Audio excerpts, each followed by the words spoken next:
আর তিনি সার্বভৌম ভট্টাচার্যের বাড়িতে যেতেন।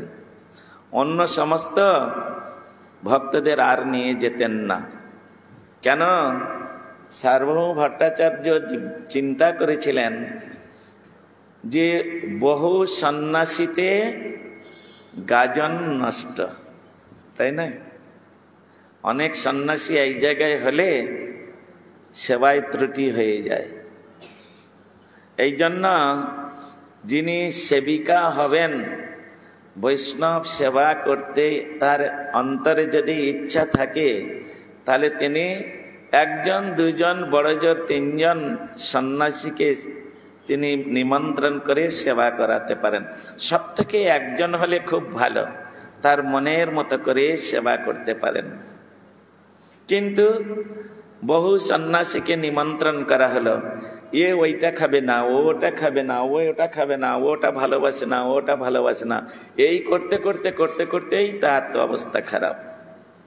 হ্যাঁ, সেই জন্য আজকের সার্বভৌম ভট্টাচার্য তার অন্তরে তার ইচ্ছা হয়েছিল, যদি কোনোদিন মহাপ্রভুকে একাকী পাই আমি, তাহলে আমি মনের মতো করে সেবা করব। তো মহাপ্রভু তার অন্তরের এই ইচ্ছা তিনি বুঝতে পেরেছেন। আর বুঝতে পেরে তিনি কি করলেন, ওই মহাপ্রভু সেবককে নিয়ে, সেবক হচ্ছেন গোবিন্দ, তাকে নিয়ে আর তিনি যেতেন। বহুবিধ রান্না করে মহাপ্রভুর সেবা করতেন। লাস্ট দিনে, সেদিন সার্বভৌম চিন্তা করছেন, আজকের আমি মহাপ্রভুকে এমন সেবা করাবো যে আমার অন্তরে যে আনন্দ, যেন সম্পূর্ণ আনন্দে আমি যেন বিভোর হয়ে যাই। এই বলে বলছে, 1 মান চালের অন্ন। 1 মান জানো? 1 মান সমান কত? হ্যাঁ, এইসব এখন নাই, অনেক আগে আমাদের ঠাকুরদার বাবা যখন ছিল, সেই সময় 1 মান, 2 মান। হ্যাঁ, আমরা যখন দেখেছি তখন কি দেখেছি? 1 পালি। পালিও দেখেননি আপনারা, আমরা দেখেছি 1 পালি, 2 পালি, এগুলো দেখেছি। এখন 1 সের 1 কিলো এইসব। হ্যাঁ, তো 1 মান মানে 16 কিলো। 16 কিলো চালের অন্ন, একদম সুন্দর। হ্যাঁ, গোবিন্দভোগ চাল মহাপ্রভুর আজকের সেবা করাবেন। 16 কিলো চালের অন্ন রান্না করেছেন। আর 10 প্রকার শাক করেছেন। হ্যাঁ, মহাপ্রভুর শাক অত্যন্ত প্রিয় বস্তু। তাই সার্বভৌম ভট্টাচার্য চিন্তা করলেন, আজকের আমি মহাপ্রভু যত প্রকার শাক ভালোবাসেন, আমি বলে 10 প্রকার শাক করেছেন। বিভিন্ন ধরনের, কোনোটা উচ্ছে দিয়ে শাক করেছেন, কোনোটা টক দিয়ে শাক করেছেন, এইরকম ভাবে কোনোটা ডাল দিয়ে শাক করেছেন, কোনোটা নারকেল কুড়ি দিয়ে শাক করেছেন, কোনোটা বাদাম মানে কি বলে ভেজে তার মধ্যে দিয়ে শাক করেছেন। এইরকম ভাবে বিভিন্ন প্রকার শাক, 10 প্রকারের শাক করেছেন। আর 56 প্রকার ব্যঞ্জন, 56 প্রকার ব্যঞ্জন একদম সুন্দর করে গোবিন্দের ভোগ লাগিয়েছেন। এই বড় একটা, বিশাল বড় একটা, ওই বলছেন আটিয়া গাছের কলা পাতার মধ্যভাগ। আটিয়া মানে যে গাছটায় 8 ছড়া কলা হয়, সেই গাছ, তাকে বলা হয় আটিয়া কলা গাছ। হ্যাঁ, আটিয়া গাছের একদম মাঝখানে যে পাতাটা উঠে না, ওইটা দেখবেন সব থেকে বড় থাকে।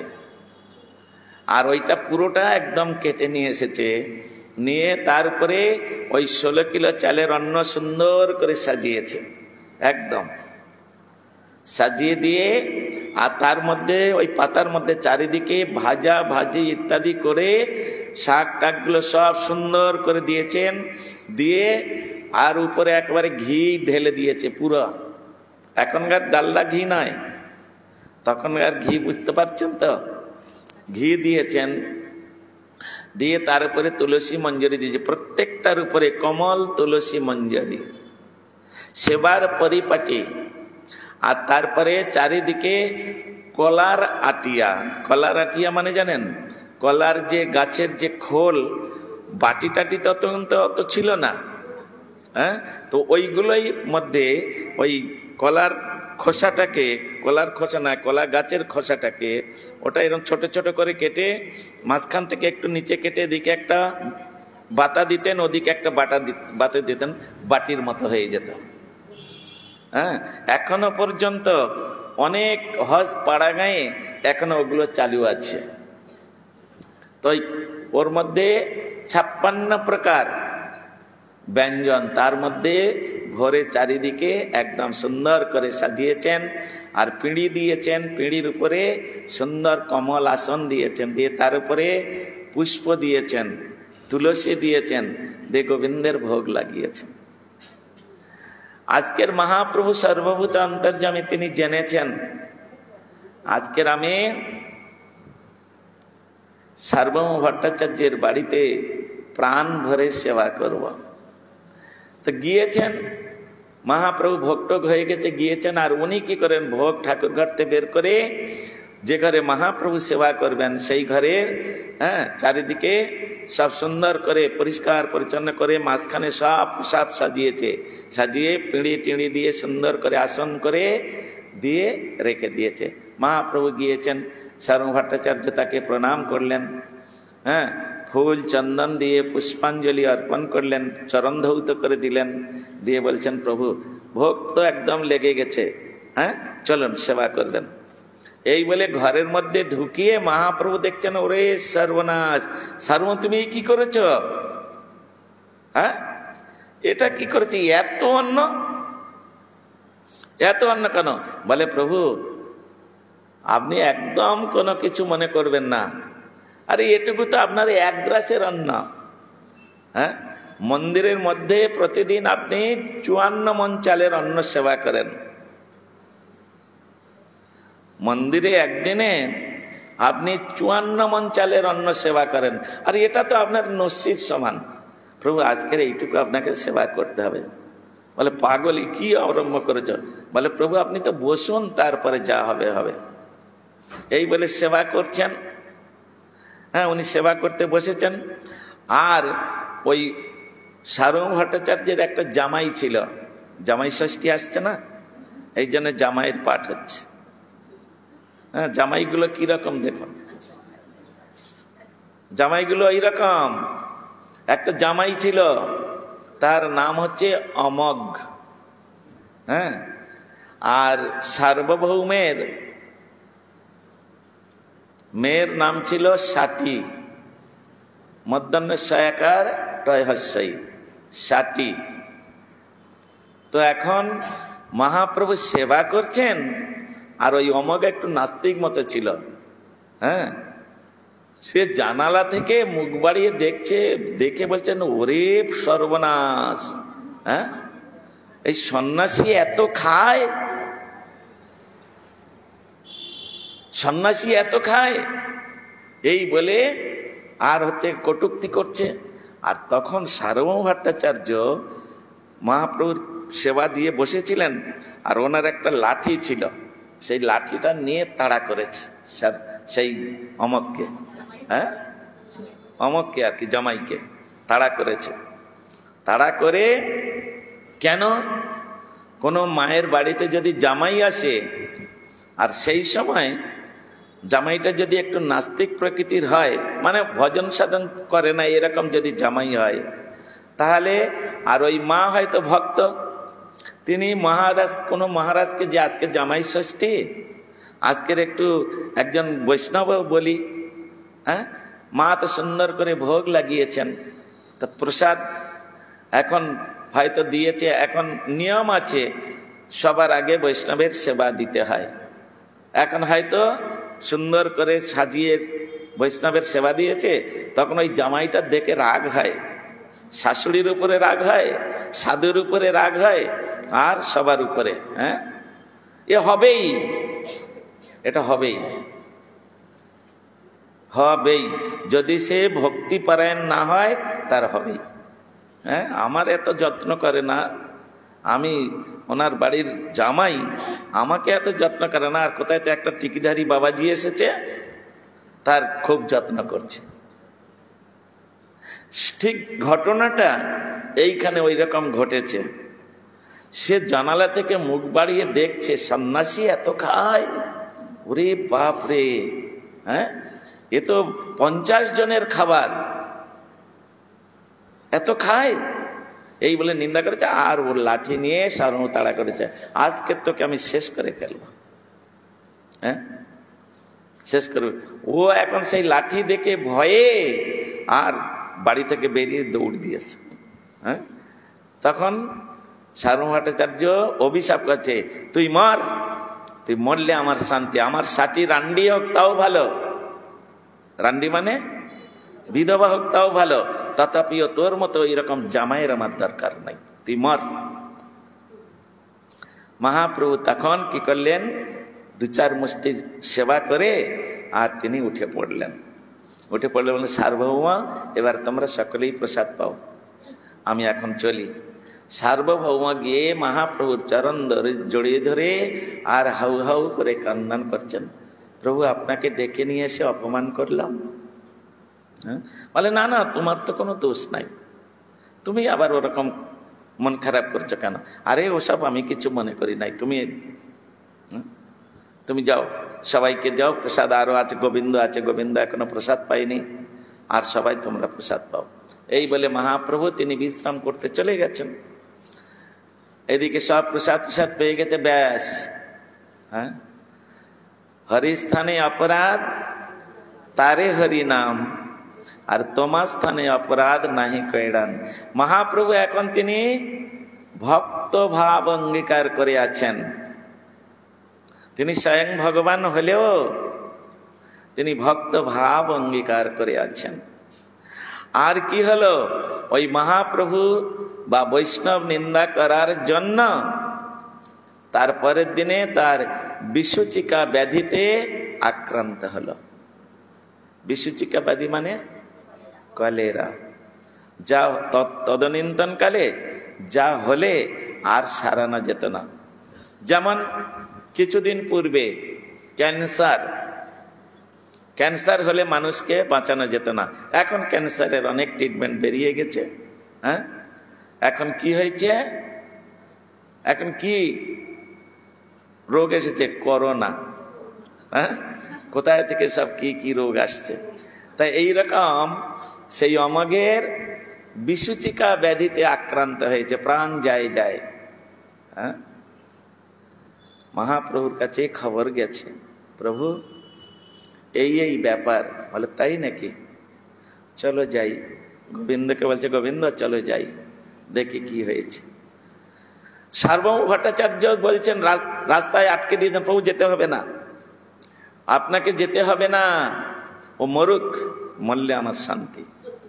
হ্যাঁ, আপনাকে নিন্দা করে এত বড় স্পর্ধা,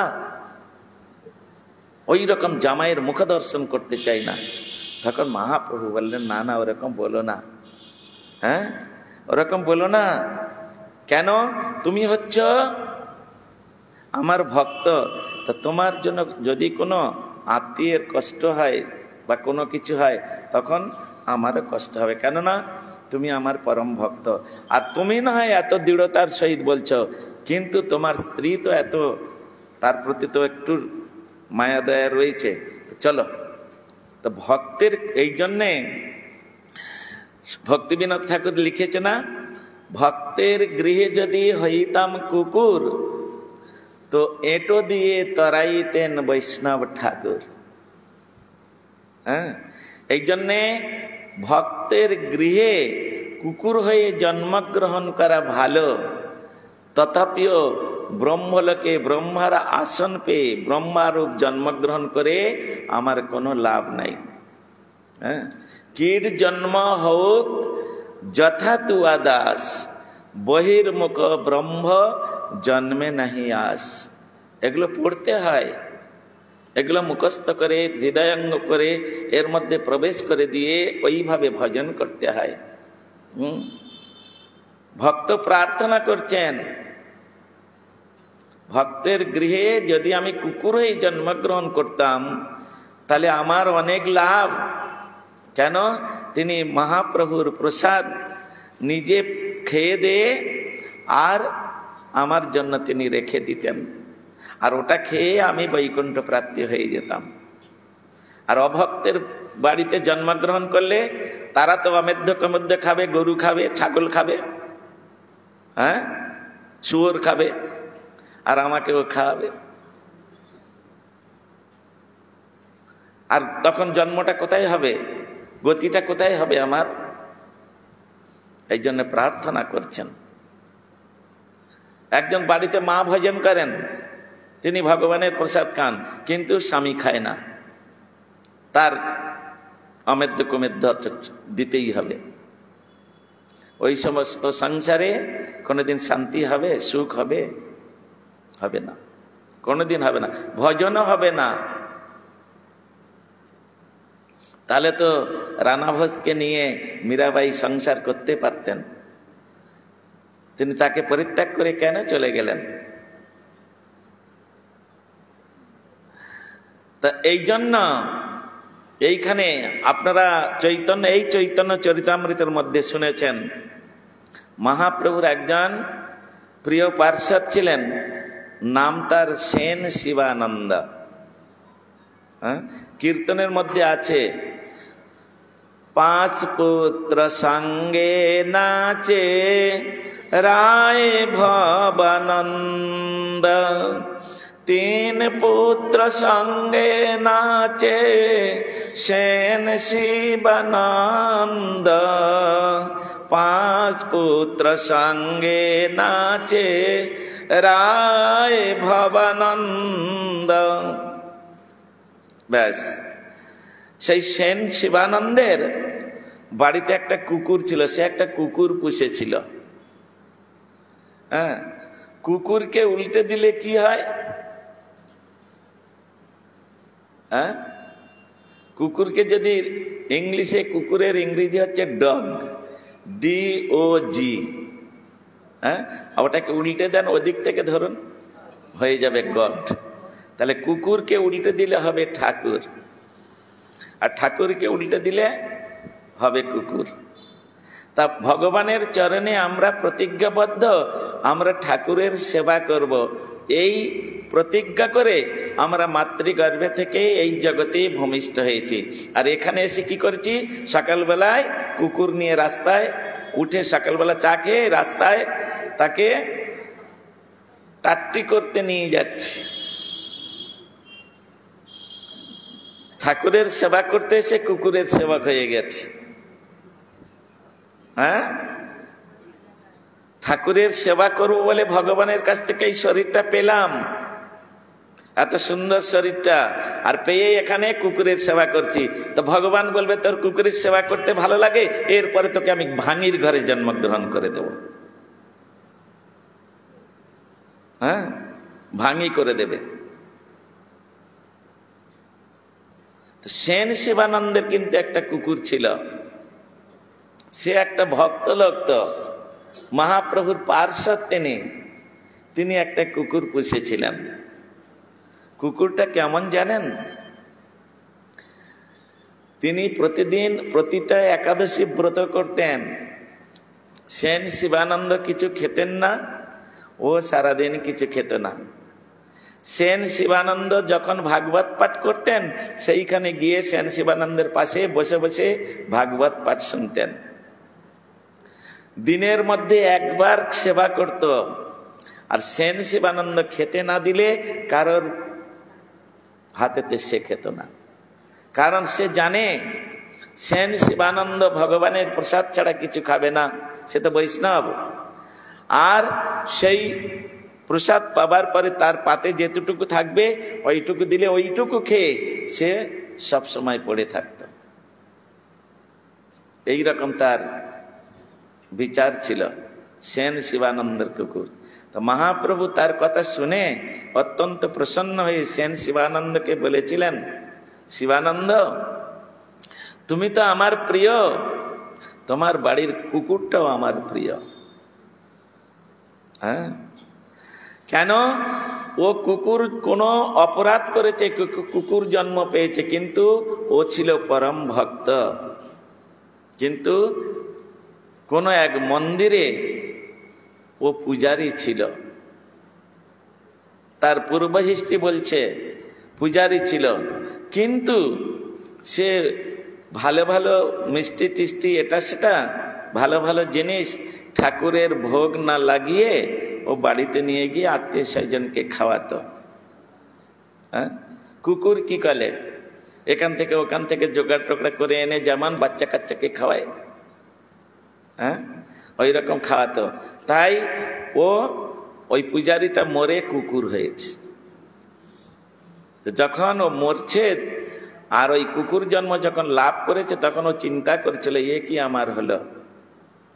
তখন ভালো কথা চিন্তা করতে করতে সেই ভক্তের গৃহে জন্মগ্রহণ করেছে।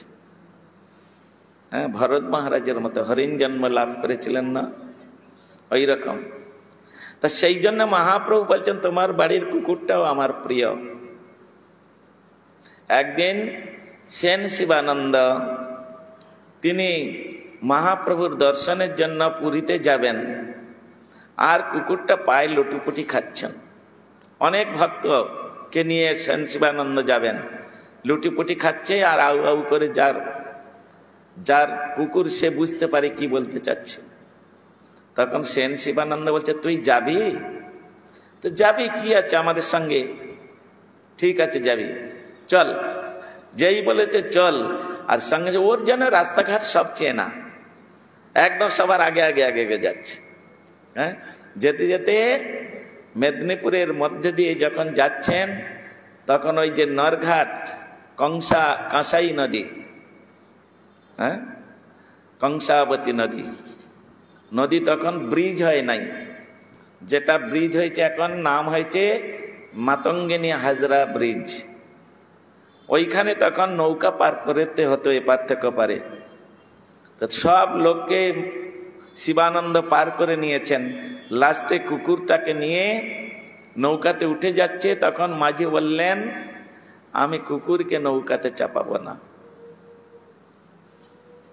কেন, এটা আমার রুজির রোজগার, আমি এতে কুকুর চাপাবো না।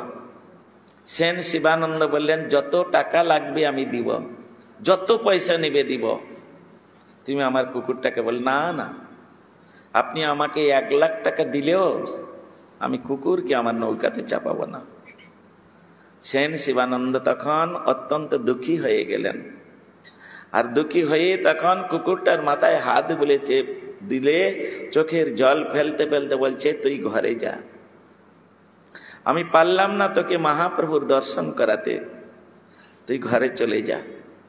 এই বলে ওখানে পাড়ের মধ্যে, নদীর পাড়ে কুকুরটাকে রেখে দিয়ে উনি নৌকায় গেলেন।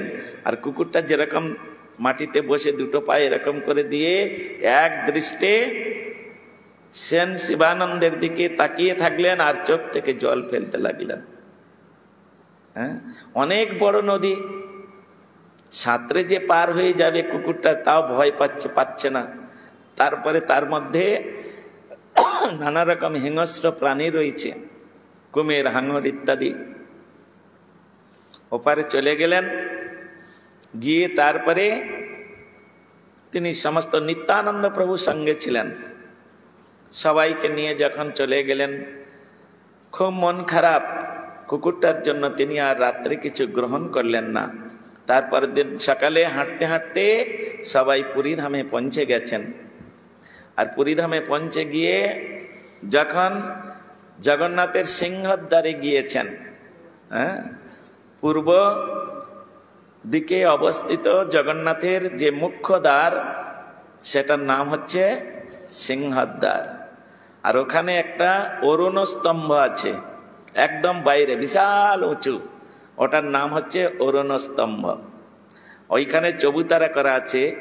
আর মহাপ্রভু ওইখানে বসে বসে জগন্নাথের প্রসাদ মালপোয়া, নারকল এই বসে বসে তিনি নিজে খাচ্ছেন, আর সেন শিবানন্দ গিয়ে দেখলেন কুকুরটাও মহাপ্রভুর সামনে বসে আছে, আর মহাপ্রভু একটু করে খেয়ে মুখ থেকে বের করে একদম ছুঁড়ে দিচ্ছে, কুকুরটা লাফিয়ে ওটাকে খেয়ে নিচ্ছে।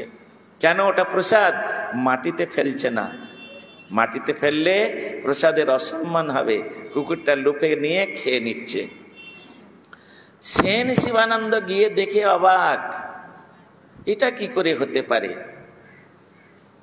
হ্যাঁ, আর শাস্ত্র তো সেন শিবানন্দের জানা আছে।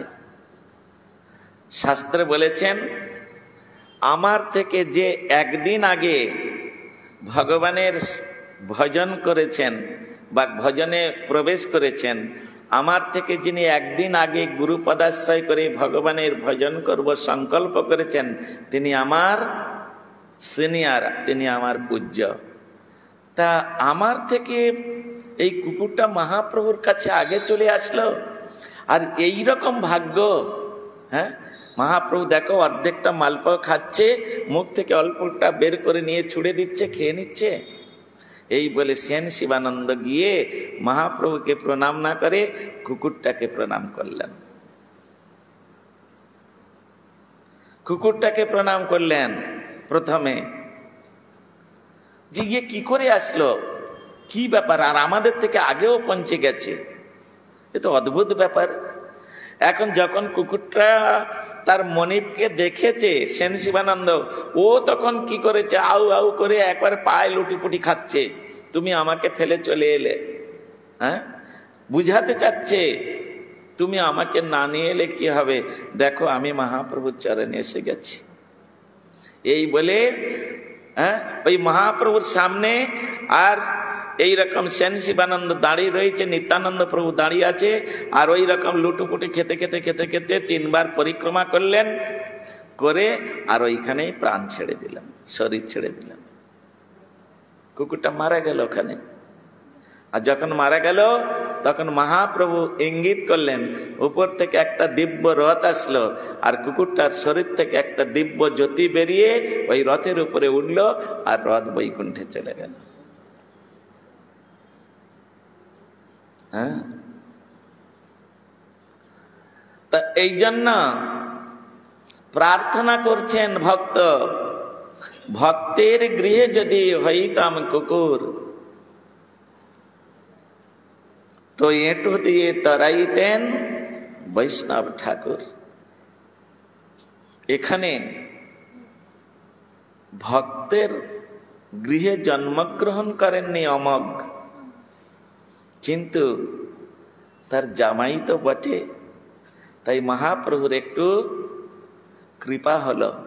তখন মহাপ্রভু গিয়ে আর তার মস্তকের কাছে বসে তখন বলছে, মস্তকে হাত বুলাচ্ছেন আর বলছেন, সহজ সরল হেই ব্রাহ্মণ হৃদয়, কৃষ্ণের বসিতে এই যজ্ঞ স্থান হয়, চণ্ডাল মৎসর্য কেন ইহাতে বসাইলা, পরম পবিত্র স্থানে অপবিত্র কইলা। কি বললেন? সে ব্রাহ্মণ কুলোদ্ভূত, তো অমক ব্রাহ্মণ কুলোদ্ভূত, কারণ বাসুদেব ভট্টাচার্য ইনিও ব্রাহ্মণ, তাহলে ব্রাহ্মণ ঘরে জামাই করেছেন। তখন মহাপ্রভু বলছেন, সহজ সরল এই ব্রাহ্মণ হৃদয়। ব্রাহ্মণ হৃদয়টা সবসময় সহজ সরল নির্মল পবিত্র হয়। হ্যাঁ, সেই ব্রাহ্মণের মধ্যে যদি কোনো প্রকার হিংসা, দেশ বিদ্বেষ, ঈর্ষা এই সমস্ত দেখা যায়, সে ব্রাহ্মণ থেকে চণ্ডালত্ব প্রাপ্ত হয়, তখন সে আর ব্রাহ্মণ থাকে না। কারণ ব্রাহ্মণ হচ্ছে সবসময় তার দ্বাদশ গুণযুক্ত ব্রাহ্মণ, গুণ থাকবে তার মধ্যে, কোনো দোষ থাকবে না। তাহলে হিংসাটা গুণ না দোষ? হ্যাঁ, কে বলেছে হিংসা দোষ? সত্যি দোষ? হ্যাঁ, তাহলে যদি কারোর মধ্যে হিংসা থাকে, সে হচ্ছে চণ্ডাল, সে ব্রাহ্মণ হওয়ার যোগ্য নাই। হ্যাঁ, ক্ষমা, শৌচ, দয়া, এগুলো হচ্ছে ব্রাহ্মণের গুণ। আর তুমি এই হৃদয়ের মধ্যে চণ্ডাল মাৎসর্য এইসব বসে রেখেছ। হ্যাঁ, মহাপ্রভু বলছেন চৈতন্য চরিতামৃতের মধ্যে, কৃষ্ণদাস কবিরাজ গোস্বামী প্রভু লিখছেন, সহজে নির্মল এই ব্রাহ্মণের হৃদয়, কৃষ্ণের বসিতে এই যজ্ঞস্থান হয়। হ্যাঁ, তোমার হৃদয়ে সদা গোবিন্দ বিশ্রাম। ব্রাহ্মণ গণেই বৈষ্ণব গণই প্রধান ব্রাহ্মণ। হ্যাঁ, ব্রাহ্মণের চিহ্ন কি? ব্রাহ্মণ কাকে বলা হয়? ব্রাহ্মণ তাকে বলা হবে, হ্যাঁ, যার কপালে ঊর্ধ্বপুণ্ড তিলক থাকবে, যার কণ্ঠে ত্রিকণ্ঠী মালা থাকবে, আর যার হৃদয়ে গোবিন্দ ভক্তি থাকবে, তিনি হচ্ছেন ব্রাহ্মণ। তাকে ব্রাহ্মণ বলা হয়েছে,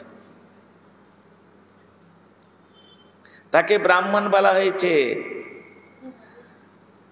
সেই জন্য তোমার তো এগুলো কিছুই দেখছি না, অতএব তুমি চণ্ডালত্ব প্রাপ্ত হয়েছ। ব্রাহ্মণ কুলে জন্মগ্রহণ করে তুমি চণ্ডাল হয়ে গেলে। তাই এখানে বলছেন, সহজে নির্মল এই ব্রাহ্মণের হৃদয়, কৃষ্ণের বসিতে এই যজ্ঞস্থান হয়। এটা হচ্ছে কৃষ্ণের বসবাস করার যজ্ঞস্থান। কিন্তু চণ্ডাল মাৎসর্য কেন ইহাতে বসাইলা? হ্যাঁ, মাৎসর্য হচ্ছে চণ্ডালের ধর্ম। তুমি ঈর্ষা, হিংসা, মাৎসর্য এইসব তোমার মনে কেন আসলো? এটা চণ্ডাল যারা তাদের মনে আসে। পরম পবিত্র স্থান অপবিত্র কইলা? তোমার হৃদয়টা পবিত্র হওয়া দরকার, তুমি সেটা অপবিত্র করলা। এই বলে মহাপ্রভু তার মস্তকে যখন হাত দিলেন, আর মহাপ্রভুর ইচ্ছায়, মহাপ্রভু সবকিছু করতে পারেন, তিনি অলমাইটি, তিনি করতম অকর্তম অন্যথা করতম, যা সমর্থ স ঈশ্বর। তাই তিনি মাথায় যখন হাত দিলেন, আর তার সমস্ত বিসূচিকা ব্যাধি দূরীভূত হয়ে গেল। হ্যাঁ, দূরীভূত হয়ে গেল। আমাদের সমাজে কিছু কিছু ভক্ত আছে, হয়তো শরীর খুব খারাপ, জ্বর টর এটা সেটা নানা রকম অবস্থায় ভুগছে, আর সে সাধুর কাছে এসে সাধুর হাতটা পাটা টেনে নিয়ে মাথায় লাগাবে, একটু মাথায় হাত দেন যেন আমি সেরে যাই। ও 1000 বার টেনে মাথায় লাগালে হবে না, কিচ্ছু হবে না, কিচ্ছু হবে না। বলে কেন? সাধুর কর্তব্য ওটা নয় জ্বর সারানো। আজকের জ্বর সারিয়ে দিলে কালকের আবার জ্বর হবে। হ্যাঁ, আজকের পেট খারাপ সারিয়ে দিলে কালকের আবার পেট খারাপ হবে। সুতরাং এটা ওতপ্রোত, এটা হতেই থাকবে। সাধু কি করবে?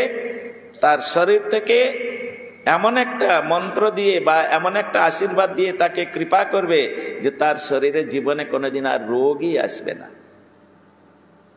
হ্যাঁ, সেটা কখন হবে? সেটা অহৈতুকী অবস্থায়, ওই টেনে নিয়ে, হ্যাঁ, কোন বৈষ্ণব ঘুমাচ্ছেন বা শুয়ে আছেন, মহারাজ একটু উঠুন, আমি একটু প্রণাম করব। হ্যাঁ, আমি গৌড়মণ্ডল পরিক্রমায় যাব, তো তা একটু আপনাকে একটু প্রণাম করে যাই, একটু উঠুন। কত ভক্তিরে ভগবান! হ্যাঁ, এটা কোন ধরনের ভক্তি? আমার মাথায় একটু হাত দিয়ে দেন, কিচ্ছু হবে না, কিচ্ছু হবে না। নিত্যানন্দ প্রভু এই কদিন পরে জুন মাসের মনে হয় 9 তারিখ না 11 তারিখে রঘুনাথের দণ্ড মহোৎসব কোথায় হয়েছিল? পানিহাটিতে। তো রঘুনাথ গোস্বামী দূর থেকে 100 হাত দূর থেকে রঘুনাথ গোস্বামী নিত্যানন্দ প্রভুকে প্রণাম করছেন। হ্যাঁ, 100 হাত। আর এখানে পা ছুঁয়ে না প্রণাম করলে প্রণাম হয় না। আমাদের সব এমন অভ্যাস, গুরু বৈষ্ণবের পায়ে হাত না দিলে প্রণাম হয় না। রঘুনাথ গোস্বামী শিক্ষা দিচ্ছেন, 100 হাত দূর থেকে নিত্যানন্দ প্রভু বসে আছেন চবুতারার উপরে, সমস্ত তার পার্শ্বদের নিয়ে উনি 100 হাত দূর থেকে প্রণাম করছেন। আর একজন বললেন নিত্যানন্দ প্রভুকে, প্রভু রঘু এসেছে। বলে কোথায় কোথায়? বলে ওই যে দূরে প্রণাম করছেন। নিত্যানন্দ প্রভু কি করলেন? তিনি উঠে গিয়ে তার দক্ষিণ চরণ তার মস্তকের উপরে দিয়ে বলেন, ওরে চোর, চুরি করে এতদিন লুকিয়ে লুকিয়ে ঘুরে বেড়াচ্ছিলি, আজকে তো পেয়েছি, তোকে শাস্তি পেতে হবে। তোকে কি শাস্তি? আমার এই যে ভক্তগণ আছে এদের সব চিড়াদদি খাও। এই হচ্ছে কৃপা। অহৈত কি কৃপা, করুণা তোমার। তোমার তোমার যে করুণা, সেই করুণাটা অহৈত কি হতে হবে। অহৈত কি সে করুণা বেদের বিচার। হ্যাঁ, জোর করে ঠ্যাংটা নিয়ে মাথায় ঠুকিয়ে দিলেন, হাতটা নিয়ে মাথায় চাপিয়ে দিলেন, কিচ্ছু হবে না, বরং আরো অপরাধ হলো। বৈষ্ণবকে উদ্বেগ দেওয়া হলো। বৈষ্ণব প্রসাদ পাচ্ছে, সঙ্গে সঙ্গে গিয়ে হাত পাতলেন, প্রসাদ দেন। এটা আবার কিরকম ধরনের বিচার? এরকম যেন আমরা এই সমস্ত বিচারগুলো যেন আমাদের থেকে কেউ না পায়। এই জন্য এইসব বিচারগুলো, তাও ওই রকম ভাবে মহাপ্রভু তাকে করুণা করলেন, কৃপা করলেন, তার ব্যাধি সমস্ত সেরে গেল। আর মহাপ্রভুর কৃপায় যখন তিনি লাভ করলেন, তিনি পরম ভক্ত হয়ে গেলেন। তিনি আর ওই রকম কোনোদিন করলেন না। তিনি তখন সার্বভৌম ভট্টাচার্যের সঙ্গে তিনি হরিভজন করতে আরম্ভ করলেন। আর সুন্দর তখন তার পরিবেশ তৈরি হলো। সংসারে যদি সবাই হরিভজন করে না, সেই সংসারটা সুখের হয়। তা নাহলে দুজন করবে, দুজন করবে না, একজন করবে, তিনজন করবে না, ও সংসারে কোনোদিন আনন্দ হয় না, সুখ হয় না। হ্যাঁ, সুখ হয় না, আনন্দ হয় না। এই জন্যে সকলে, প্রভুপাদ বলেছেন, আমরা সকলে মিলিয়া মিশাইয়া একসঙ্গে বসিয়া ভগবানের ভজন করিব, কথাটা বলা আছে। তো এইখানে সেই সমস্ত কথাগুলো আমাদের কৃষ্ণদাস কবিরাজ গোস্বামী প্রভু তিনি চৈতন্য চরিতামৃতের মধ্যে এই মধ্যলীলায় ৫৫ পরিচ্ছেদের মধ্যে খুব সুন্দরভাবে বর্ণনা করেছেন। এই জন্য জামাই আদর করবেন ঠিকই, কিন্তু ভগবানের সেবা, গুরু বৈষ্ণবের সেবা বাদ দিয়ে নাই, তাহলে সব গেল। আমি আজকে জামাই এসেছে, মঠে যাব না, হরি কথা শুনবো না। হ্যাঁ, আজকের জামাই এসেছে, আমি ঠাকুর ঘরেও যেতে পারছি না, ওদের নিয়ে ব্যস্ত। এই রকম যদি করো, ভগবানের কৃপাতে কোনোদিন তুমি বৈষ্ণবের খাতায় নাম লেখানোর যোগ্য হওনি এখনো। হ্যাঁ, আগে আমার গুরু বৈষ্ণব ভগবানের সেবা, তারপরে জামাই সেবা। হ্যাঁ, এই সমস্ত বিচারগুলো নিয়ে আমাদের হরিভজন করতে হবে। নচেত তো এইভাবে মহাপ্রভু ওই সার্বভৌম ভট্টাচার্যকে সুন্দর রূপে তিনি কৃপা করেছিলেন। পরবর্তীকালে সার্বভৌম ভট্টাচার্য তিনি মহাপ্রভুর পরম প্রিয় ভক্ত হয়েছিলেন। আর তিনি মহাপ্রভুর কিরকম সেবা করলে তার করুণা পাওয়া যায়, তার কৃপা লাভ করা যায়, এটা তিনি দেখিয়েছেন। এই পর্যন্ত থাক। বাঞ্ছা কল্পতরুভ্যশ্চ কৃপা সিন্ধুভ্যেব চ পতিতানাং পাবনেভ্যো বৈষ্ণবেভ্যো নমো নমঃ। এইখানে রহিল গ্রন্থ অমৃত লহরী, প্রেমানন্দে বাহো তুলে বলো